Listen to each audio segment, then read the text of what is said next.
So ಆ ವೆದರಲ್ಲಿ ಒಂದು plate momos ಆಮೇಲೆ ಒಂದು ವೆಜ್ ಸೂಪ್ ಆರ್ಡ್ರ್ ಮಾಡಿದ್ದೇನೆ.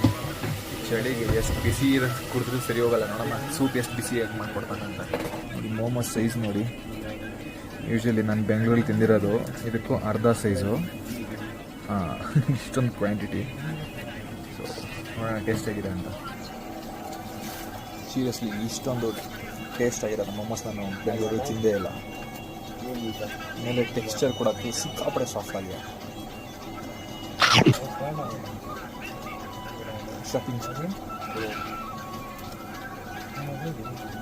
ಒಗ ಬರ್ತದೆ ನೋಡಿ. ಅದರಲ್ಲೂ ಈ ರೆಡ್ ಚಟ್ನಿ ಗ್ರೀನ್ ಚಟ್ನಿ ಭಯಂಕರ ಖಾರ ಇದೆ. ಚಳಿಗೆ ಒಳ್ಳೆ ಕಾಂಬಿನೇಷನ್. ಈಗ